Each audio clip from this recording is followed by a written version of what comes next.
terminar. Segunda de Corintios capítulo 3.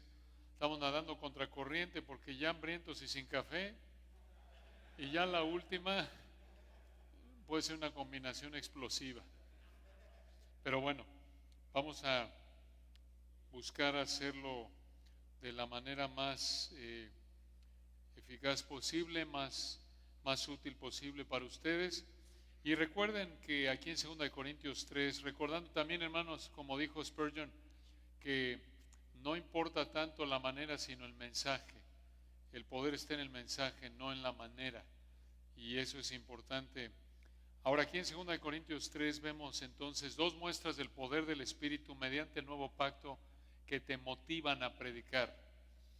En primer lugar, ya vimos en los versículos 1 al 6 la capacidad del Espíritu en el nuevo pacto. Y ahora en los versículos 7 al 18 observen la obra del Espíritu en el nuevo pacto.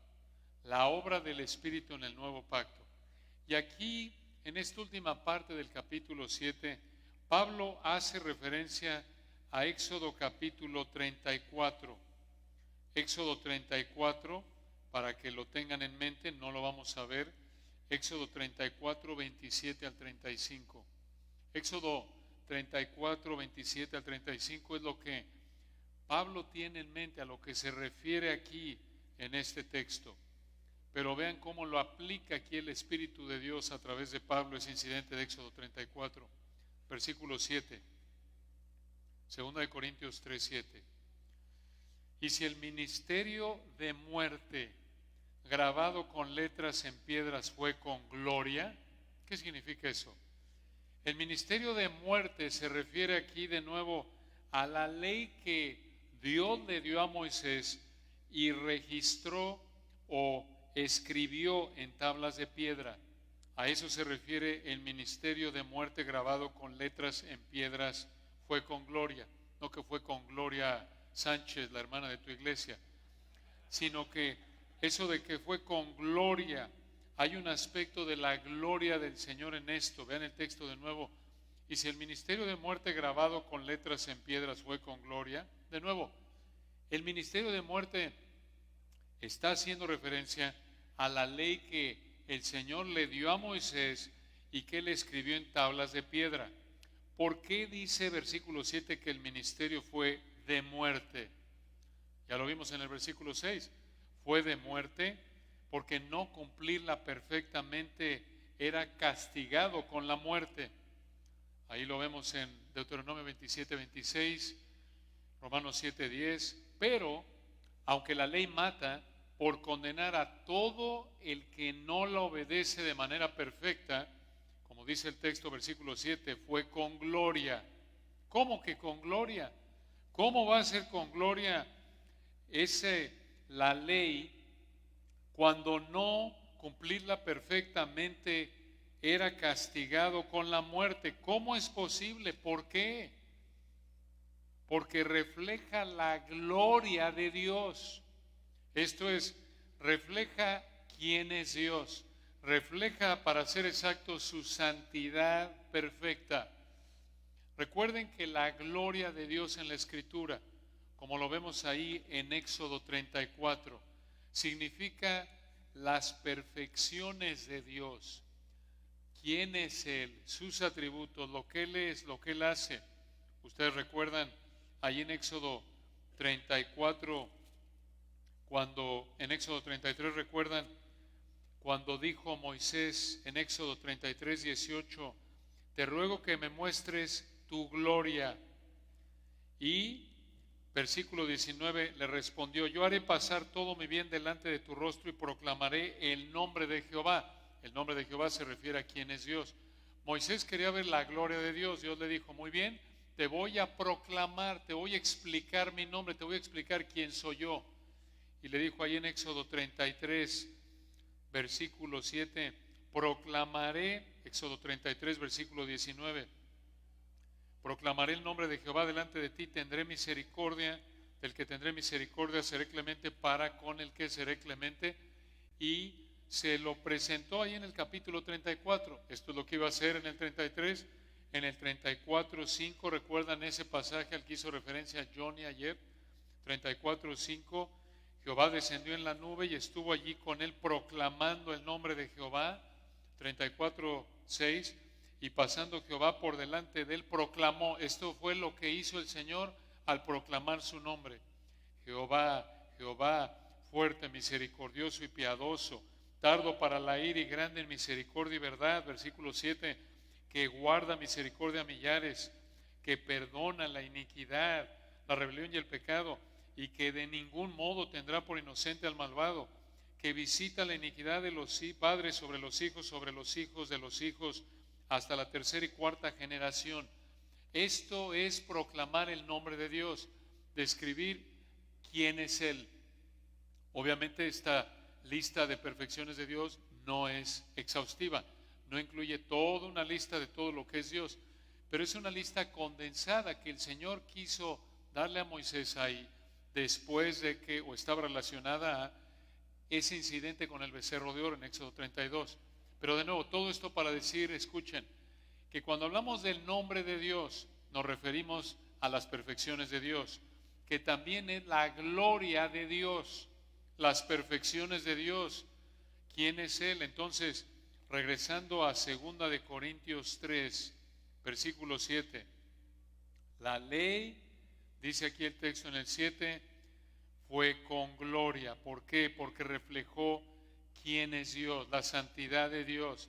Si no vivían conforme a este estándar de perfección que el Señor estableció, morían. Eso es la gloria de Dios. Y esa gloria, versículo 7, vean, se manifestó en forma de brillo en la cara de Moisés. Otra vez haciendo referencia aquí a Éxodo 34. Vean 2 de Corintios 3, 7 al final. Dice el texto, y si el ministerio de muerte grabado con letras en piedras fue con gloria, tanto que los hijos de Israel no pudieron fijar la vista en el rostro de Moisés a causa de la gloria de su rostro, la cual había de perecer. Ahora, otra vez, esa gloria del antiguo pacto se manifestó en forma de brillo en la cara de Moisés. Y aunque la ley fue con gloria, fue una gloria, versículo 7, que había de perecer. ¿Qué significa eso? Que fue temporal, se desvanecería. Ese es el punto, fue temporal. Ya desde Romanos era considerada antigua, Romanos 7, 6. Y Pablo dice, versículo 7, observen lo que está diciendo, si el antiguo pacto que traía muerte era temporal y fue glorioso, pregunta versículo 8, ¿cómo no será más bien? O la idea de las dos palabras más bien en el griego es ciertamente más. ¿Cómo no será ciertamente más con gloria el ministerio del Espíritu? ¿Qué es esto del ministerio del Espíritu? El nuevo pacto. El nuevo pacto en el cual el Espíritu Santo lleva a cabo su obra regeneradora, dando vida, como ya lo dijimos. Entonces, ¿qué está diciendo aquí Pablo en el versículo 7 y 8? Escuchen. Buenos días, si se durmieron. Escuchen esto. Si el antiguo pacto fue glorioso, versículo 7, a pesar de que traía muerte y era temporal, ¿cuánto más, versículo 8, el nuevo pacto es glorioso, el cual trae vida y es permanente? Esa es la idea. Y el versículo 9 lo refuerza. Escuchen. Dices tú, ¿qué tiene que ver esto con plantación de iglesias? Ahí viene, atención, versículo 9. No se duerman, observen.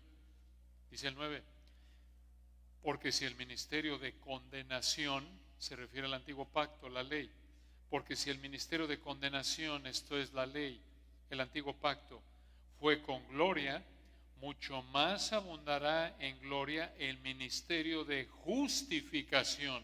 ¿Qué es el ministerio de justificación aquí? ¿Qué es lo que está comparando Pablo aquí? Antiguo pacto, nuevo pacto. El ministerio de, versículo 9, de condenación, antiguo pacto. Ministerio de justificación, versículo 9, nuevo pacto. Pero aquí nos está mostrando algo más que incluye el nuevo pacto. que es la justificación, que declara justo, perfectamente recto al pecador de manera instantánea en base a la obra de Cristo, a los méritos de Cristo, su vida, muerte y resurrección, y lo hace mediante la fe. Ahora, escuchen esto. Bajo el antiguo pacto, el que no obedecía perfectamente la ley era condenado. Versículo 9, por eso dice el ministerio de condenación. Por eso Pablo lo llama aquí el ministerio de condenación. Pero en el caso del nuevo pacto, que es llamado aquí en el 9 ministerio de justificación, en el caso del nuevo pacto, el Señor justifica al creyente, ya lo dijimos, en base a la vida, muerte, resurrección de Cristo, y al transformar el corazón, escuchen esto, el Espíritu Santo hace que el creyente tenga la capacidad de obedecer la ley. Esa es la idea. Entonces, si el antiguo pacto solo podía condenar y fue con gloria, ¿cuánto más el nuevo pacto abundará con gloria cuando provee justificación? Miren, hermanos, esto nos motiva a predicar la palabra en la plantación de iglesias. ¿Cómo? Porque a través de la palabra el Señor trae vida y declara recto por la fe en base a los méritos de Cristo al que cree en el instante que cree. Eso es lo que hace el Señor a través de su palabra, y por eso tenemos que predicarla conforme estamos involucrados en la plantación de iglesias. Versículo 10, continúa Pablo. Dice aquí 2 Corintios 3:10, porque aún lo que fue glorioso no es glorioso en este respecto, en comparación con la gloria más eminente. Lo que fue glorioso aquí se refiere al antiguo pacto, y la idea es que es oscurecido, por así decirlo, por la gloria del nuevo pacto. Como dijo alguien, es como la luz del sol que supera la luz de una linterna encendida de noche. ¿Por qué? Versículo 11 nos dice, porque si lo que perece tuvo gloria, esto es, si el antiguo pacto tuvo gloria, lo vimos en el 7, en el 11, mucho más glorioso será lo que permanece. ¿Qué es lo que permanece? El nuevo pacto. De nuevo, como vimos en el versículo 7, el antiguo pacto tuvo gloria que había de perecer. Esto muestra, escuchen esto, que el antiguo pacto fue temporal. Fue temporal. Pero el nuevo pacto es permanente. Versículo 11, permanece. Ahora, ¿por qué fue temporal el antiguo pacto? ¿Por qué fue temporal la ley de Moisés? ¿Por qué fue temporal la ley mosaica? Respuesta, porque su función fue temporal. Su función fue temporal. Esto lo vemos ahí en Gálatas 3, 19 al 25. En Gálatas 3, 19 al 25 vemos que el antiguo pacto tuvo una función temporal, porque su función fue, lo dijimos hace un momento, la función del antiguo pacto fue apuntar a Cristo. Desde ese punto de vista, tuvo una función temporal, pero cuando Cristo vino, cumplió su propósito y dejó de estar en operación. Y esto nos lleva a hacer otra pregunta. ¿Por qué permanece el nuevo pacto? ¿Por qué permanece el nuevo pacto? Porque es el cumplimiento del plan de redención de Dios. Porque es el cumplimiento del plan de redención de Dios. Y como lo vimos en el versículo 6, es gracias a la muerte de Cristo. El nuevo pacto provee regeneración, relación, remoción y residencia. Y vean en el versículo 2, hermanos, cómo esto afecta cómo evangelizamos para plantar una iglesia. Versículo 12, mucha atención. Aquí Pablo lo aterriza, por así decirlo. Versículo 12. Así que, conclusión, a la luz de lo que acaba de decir de la superioridad del nuevo pacto sobre el nuevo, a la luz de que el nuevo pacto es con más gloria que el antiguo pacto, que es un ministerio de justificación, no de condenación, de que es permanente, no temporal. Así que, versículo 12, y vean, hermanos, otra vez la importancia de observar las bisagras en el texto, por así decirlo. Recuerden, cada palabra la escribió el Espíritu Santo en su palabra con un propósito específico. No estudien la palabra y digan, bueno, pues aquí dice lo mismo, ya lo dije, ya me lo brinco. No, hermanos, hay una razón. No es que se quedó dormido el escritor mientras el Espíritu Santo lo estaba inspirando. Ay, me distraje, lo dupliqué. No, hermanos, toda la Escritura es inspirada por Dios. Dios colocó cada letra, cada palabra, cada frase, cada versículo con una intención específica. Y tenemos que prestar atención a cada frase, cada palabra. Aquí versículo 12. Así que, conclusión, en base a lo que nos acaba de explicar, así que observen cómo aquí aplica lo que acaba de decir a cómo predicaba. Versículo 12. Así que, teniendo tal esperanza, aquí esta esperanza, como lo dijo un comentarista, se refiere a una confianza basada en realidades divinas. Una confianza basada en realidades divinas. Aquí es confianza en que si Dios mediante su Espíritu Santo transforma en el nuevo pacto, concede perdón, concede justificación, por ello, versículo 12, obsérvenlo, usamos de mucha franqueza. Franqueza significa ahí la palabra griega traducida franqueza, valentía, apertura, sin temor. Pablo está diciendo aquí, tenemos la confianza de que Dios mediante su Espíritu Santo transforma en el nuevo pacto, concede perdón, justificación, remoción de pecados, concede una relación, concede todo lo que incluye el nuevo pacto, regeneración. Debido a lo que el Espíritu Santo hace en el nuevo pacto, Pablo dijo aquí, hablo con apertura, hablo con confianza, hablo de manera abierta con miras a traer ayuda espiritual. Esa es la idea. Aquí hay una verdad potente, hermanos, escuchen. La realidad de que el Espíritu regenera debe darnos confianza al evangelizar. La realidad de que el Espíritu Santo es el agente de la regeneración debe darnos confianza al evangelizar. ¿Por qué? Porque nosotros no tenemos la responsabilidad de regenerar al pecador. No depende de nosotros convertir al pecador.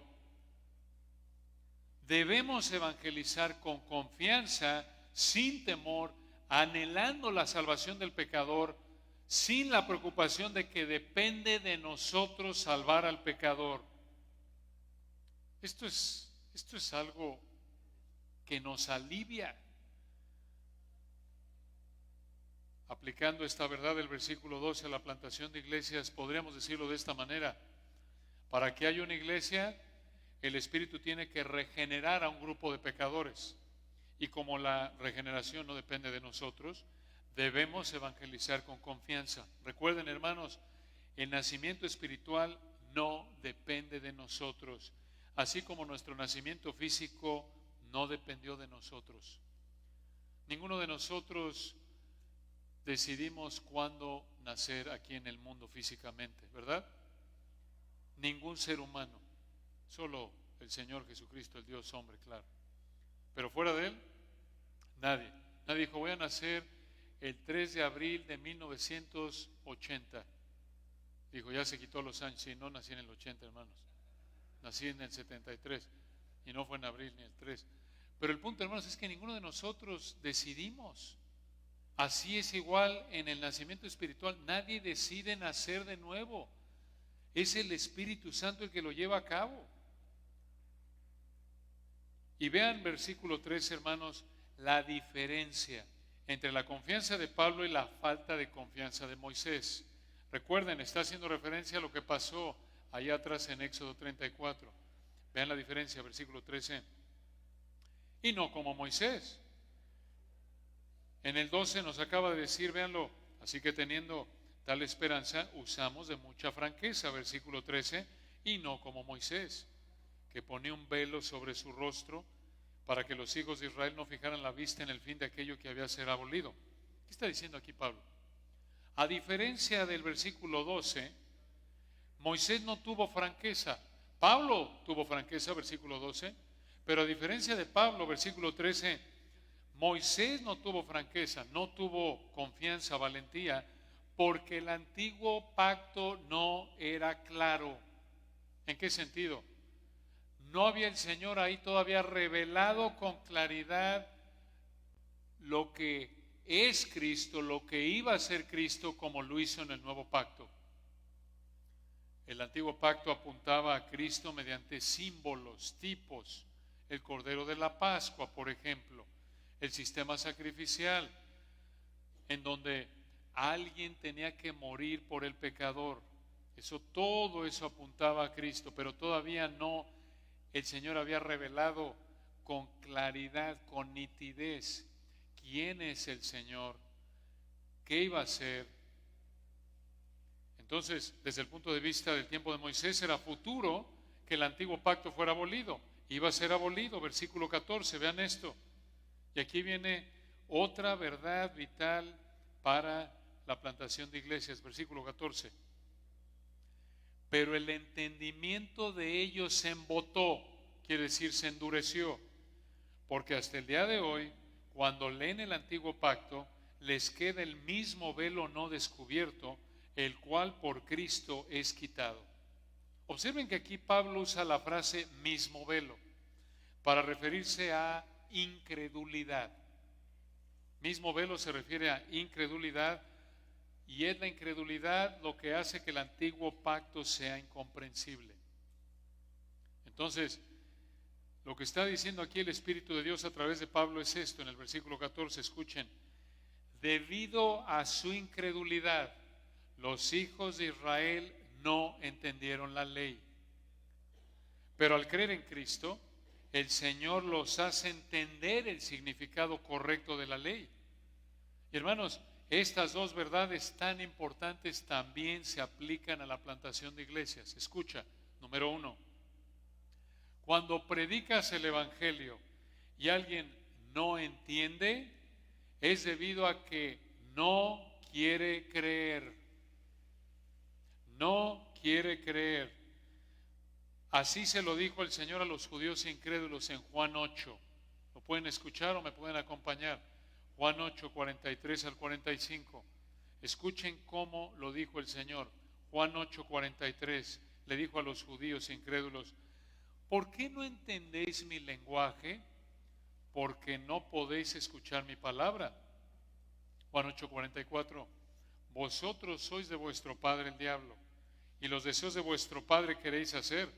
Él ha sido homicida desde el principio y no ha permanecido en la verdad, porque no hay verdad en él.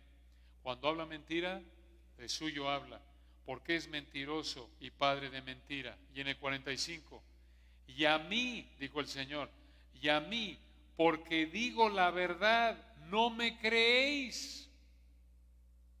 Entonces, cuando tú estás trabajando en plantar una iglesia y predicas la palabra y alguien no entiende, no tienes que cambiar el mensaje. Cuando tú predicas la palabra y alguien no entiende, no tienes que alterar la palabra de Dios, porque el problema no es la palabra de Dios.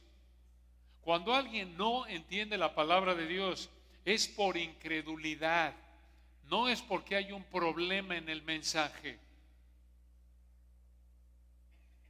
Y esta realidad te prepara para que no te desanimes.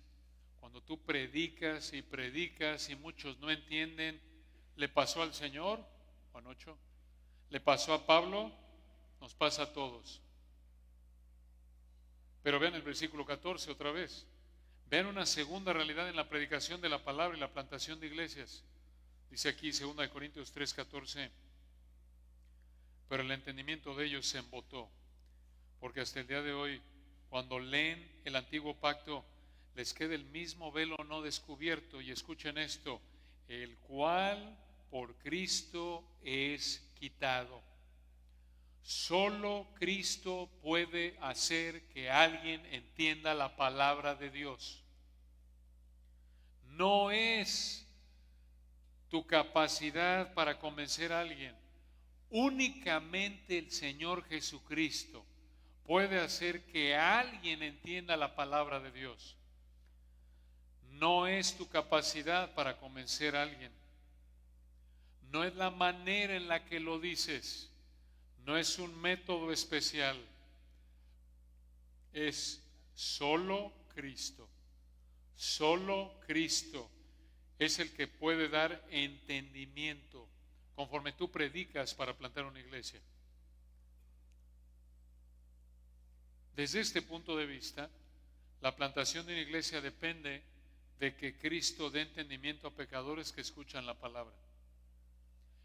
Y en esta área, nuestra responsabilidad únicamente queda: 1, en predicar; 2, orar. Es todo. No puedes hacer más. Y vean el versículo 16, más bien 15. Vean el versículo 15. Ven cómo Pablo aplicó el versículo 14 a los israelitas de su época. Dice aquí el versículo 15: y aún hasta el día de hoy, cuando se lea a Moisés, esto es el antiguo pacto, versículo 14, cuando se lea a Moisés, el velo está puesto sobre el corazón de ellos. ¿Qué está diciendo aquí Pablo?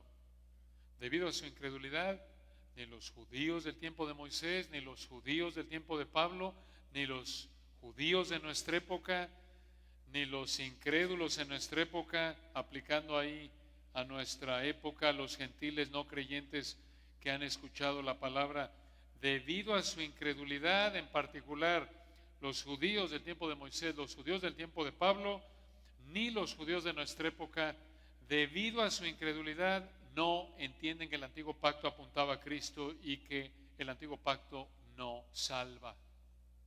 No salva.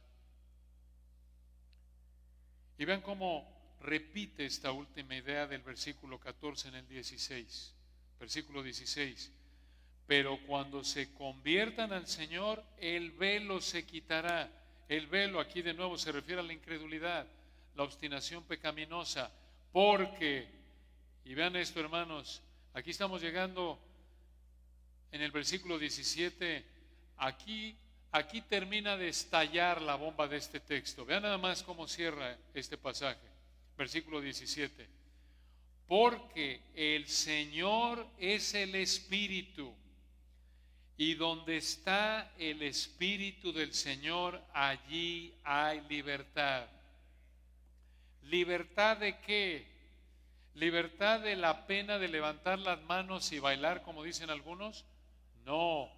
Observen lo que dice antes. Libertad de vivir intentando cumplir la ley y no poder. Dicho de otra manera, libertad de vivir pecando. Libertad de vivir esclavizado al pecado.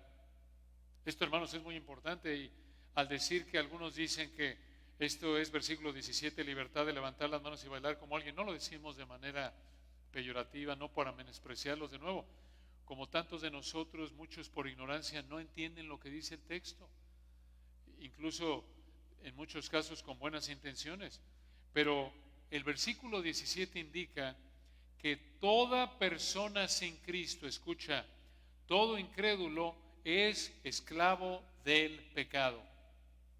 De otra manera no diría versículo 17 que donde esté el Espíritu del Señor, allí hay libertad. Y observen, esto está anclado al 16. Cuando se conviertan al velo, la incredulidad se quitará, porque el Señor es el Espíritu, y donde esté el Espíritu del Señor, allá hay libertad. Esto es, aplicando esto a todo incrédulo, el incrédulo no entiende, pero cuando por la obra del Espíritu se convierte al Señor, allá hay libertad, libertad de su incredulidad, libertad de su pecado. Todo incrédulo es esclavo del pecado, y la esclavitud del pecado es algo serio. Tomemos un momento breve para explicar esto. la esclavitud al pecado afecta a todo ser humano. ¿Recuerdan? Pablo lo dijo así en Romanos 3:9. En Romanos 3:9 dijo, pues ya hemos acusado a judíos y a gentiles que todos están bajo pecado. Toda la humanidad está bajo pecado. Esa palabra bajo, ahí en bajo pecado en Romanos 3:9, traduce una palabra griega que significa estar bajo obligación a algo, estar bajo el control de, estar bajo una posición de control.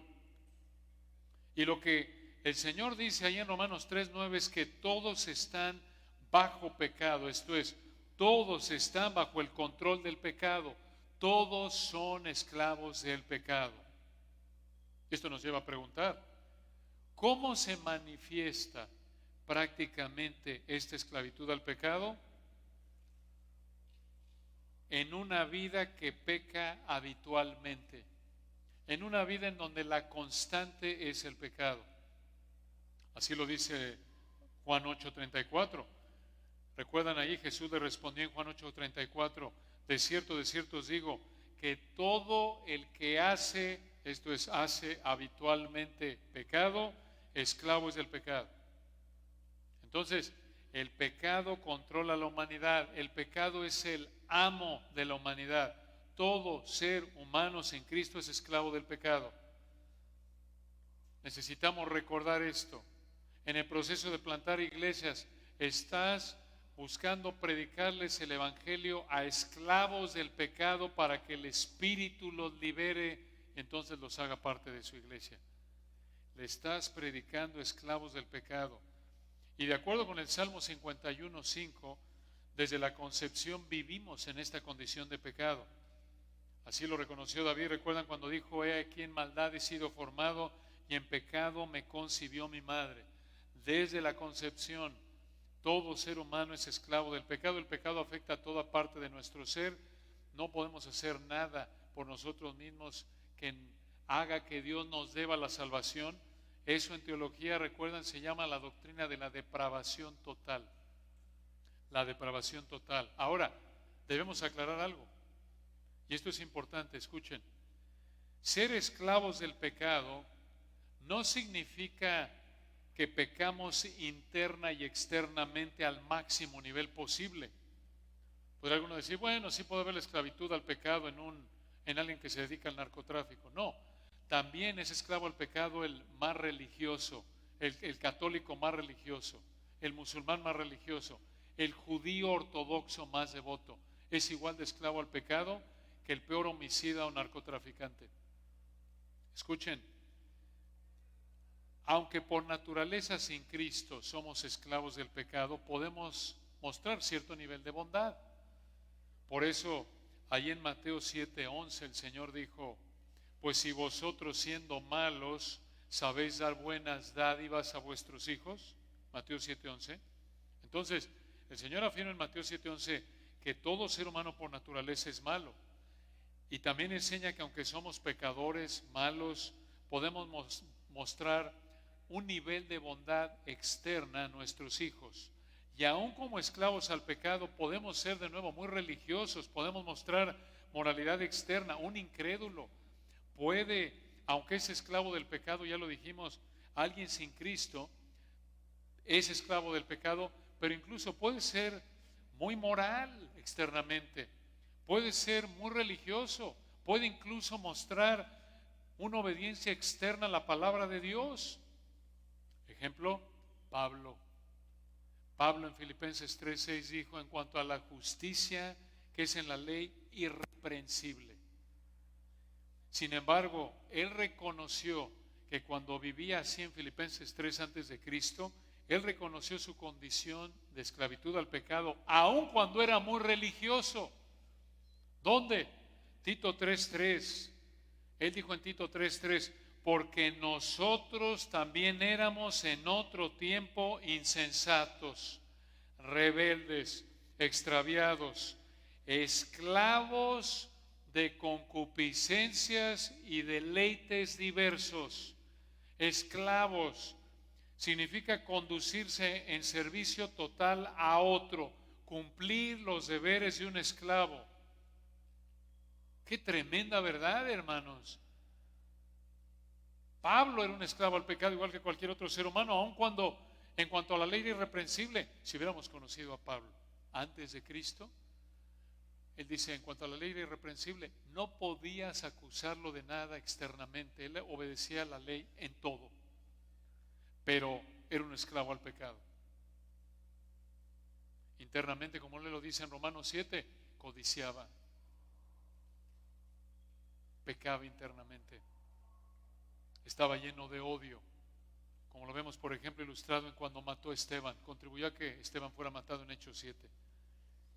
Siglos atrás, escuchen esto, hermanos, Isaías dijo lo que Dios piensa de los esfuerzos religiosos del ser humano esclavo al pecado. ¿Qué piensa Dios de los que se están esforzando por obedecer externamente incluso la palabra de Dios? ¿Qué piensa Dios de la moralidad humana que llevan a cabo personas esclavas al pecado? ¿Qué piensa Dios de eso? Isaías 64:6. ¿Recuerdan lo que dice ahí? Isaías 64:6. Si bien todos nosotros somos como suciedad, quiere decir inaceptable a Dios, y todas nuestras justicias, quiere decir todas nuestras expresiones de obediencia a Dios, nuestra moralidad, como trapo, quiere decir como prendas de inmundicia, en el hebreo, como prendas de periodo menstrual. Muy fuerte la expresión. La idea es que lo mejor que le podemos ofrecer a Dios es como ropa manchada por el ciclo menstrual de una mujer. Es despreciable a sus ojos. Ahora, desde el punto de vista físico, de salud, claro que esto es despreciable, pero en el contexto de Isaías, bajo la ley mosaica, referirse a esa prenda de ropa con esas manchas ilustraba suciedad espiritual. Esto lo vemos en Levítico 16.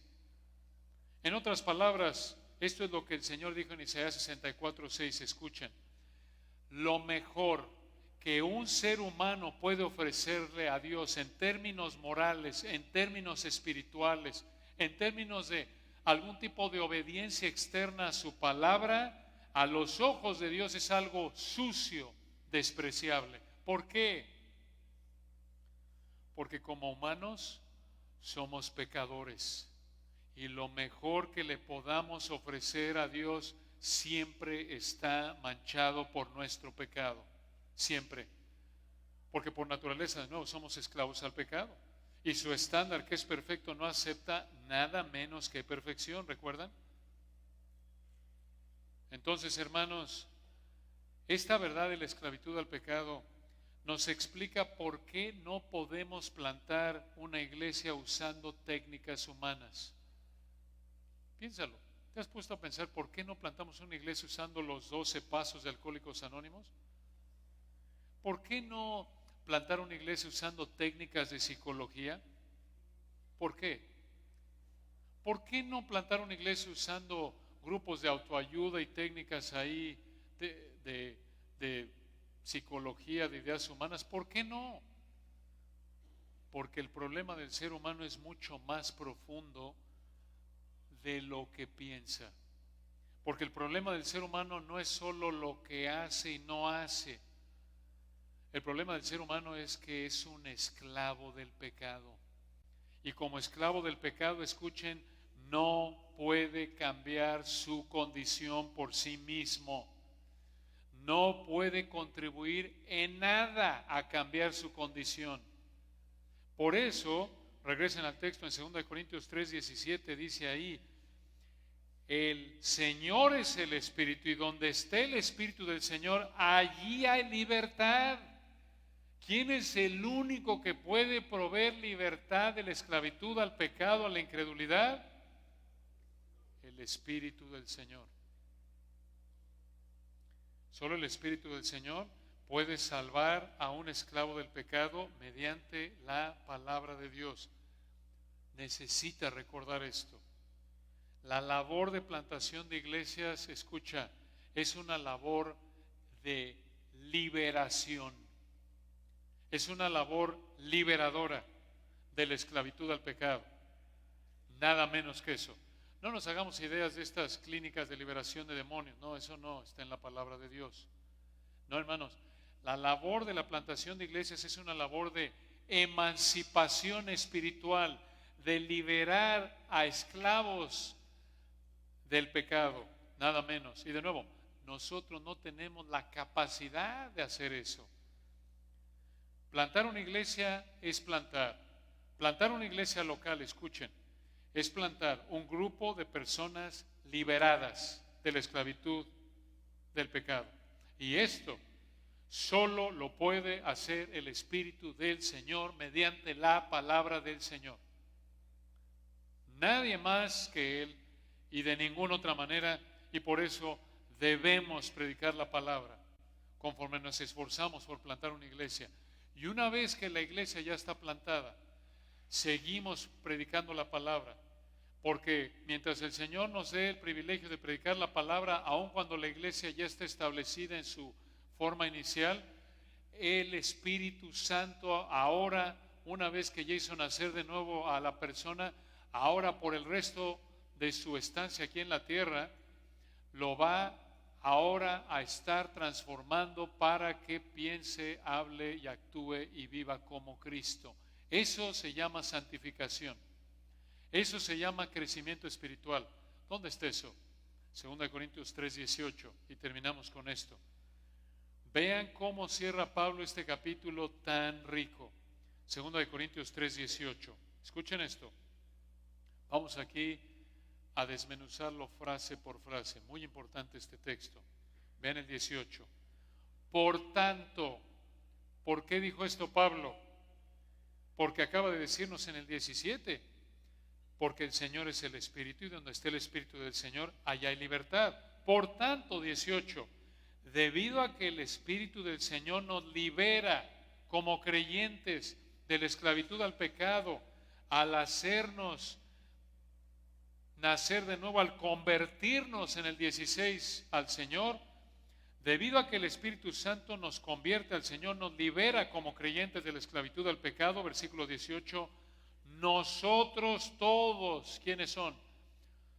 Moisés, Pablo, los corintios, todos nosotros creyentes a quienes el Señor, versículo 17, nos ha liberado, versículo 16, nos ha convertido a Él. Todos nosotros creyentes, versículo 18, sigan el versículo, mirando a cara descubierta. ¿Qué significa esto? Sin velo, porque recuerden, nos dijo ahí que allá atrás Moisés, versículo 13, ponía un velo sobre su rostro, y versículo 14, hasta el día de hoy cuando leen el antiguo pacto les queda el mismo velo. Versículo 15, y cuando hasta el día de hoy cuando se lea a Moisés el velo está puesto sobre el corazón de ellos, pero 18, por tanto nosotros todos mirando a cara descubierta, esto es sin velo. ¿Qué quiere decir eso? Sin incredulidad, sin dureza por el pecado, porque Dios ha transformado nuestro corazón. Vean qué maravilla, versículo 18, por tanto nosotros todos mirando a cara descubierta como en un espejo la gloria del Señor. ¿Qué es el espejo? Vean, es como en un espejo, no es literal. Es una ilustración, como en un espejo. Espejo aquí se refiere a la palabra de Dios, como en Santiago 1:23. Ves en la palabra de Dios la gloria del Señor. ¿Qué quiere decir eso? Entendiendo correctamente el Evangelio, entendiendo correctamente en la palabra de Dios quién es el Señor Jesucristo, sus perfecciones, todo lo que Él es, todo lo que Él ha hecho, todo lo que envuelve el Evangelio. Entonces, debido a que el Espíritu del Señor nos ha liberado de la esclavitud al pecado, todos, vean ustedes qué privilegio, nosotros todos, no solo Pablo, no solo Moisés, sino todos, incluyendo los corintios, sin incredulidad, viendo las perfecciones del Señor Jesucristo en su palabra, siguiente frase en el 18, somos transformados de gloria en la misma imagen. Pausa. ¿Qué quiere decir esto? ¿Somos transformados de gloria en gloria en la misma imagen? Sí, quiere decir esto. Somos transformados de un nivel de crecimiento espiritual al siguiente nivel de crecimiento espiritual, al siguiente nivel de crecimiento espiritual en la misma imagen. Esto es para parecernos más y más al Señor Jesucristo. ¿Cómo hace eso el Señor? Al estar expuestos al espejo, ¿no?, que refleja su gloria. Esto es, conforme estamos estudiando, estamos entendiendo correctamente la palabra de Dios, desde nuestra manera de pensar, nos sometemos a la palabra de Dios, de tal manera que nuestros pensamientos, nuestras palabras, nuestro comportamiento se empieza a parecer más y más a la imagen de ¿quién? De Cristo. Qué maravilla, ¿no es cierto? Este es el proceso de santificación. Es como en México un hermano querido hace años se parece al que se lanzó como el que fue gobernador del estado donde vivía en México hace años, y de lejos se parecía mucho. Y la gente lo veía y decía, ¿será? ¿Se parece? Ya que se acercaban decían, no, no es. Pero así es, hermanos, con nosotros como cristianos. Se parece a Cristo. Y nos acercamos, bueno, no es, pero se parece. Así es. Así es, y hasta que estemos en la gloria, así es, va a ser, lo ves a distancia, oye, se pare, como que ahí va, mira, ahí va, ya lo ves de cerca y dices, y todavía le falta, pero ahí va, ahí va. Así es, hermanos, todos estamos en ese proceso, pero vean, otra vez, ¿quién es el responsable de este proceso de crecimiento espiritual usando la palabra de Dios? ¿Quién es? Al final del 18, como por el Espíritu del Señor. En otras palabras, el Espíritu Santo es el agente transformador que usa las Escrituras, que usa el espejo, que usa la palabra de Dios para llevarnos de parecernos menos a Cristo a parecernos más a Cristo. Qué maravilla, ¿no es cierto? Entonces, el Espíritu regenera al no salvo y el Espíritu hace obediente al salvo. El Espíritu regenera al no salvo y el Espíritu santifica al salvo. Y solo el Espíritu puede hacer eso, nadie más, nadie más. ¿Y cuál es de nuevo el instrumento que el Espíritu usa? La palabra de Dios. Por eso debemos, conforme estamos ocupados en la labor de plantar iglesias, debemos predicar la palabra al incrédulo para que el Espíritu Santo, oramos, la use para hacerlo nacer de nuevo, y al creyente para que lo esté haciendo madurar espiritualmente para que se parezca más y más al Señor Jesucristo. Oremos para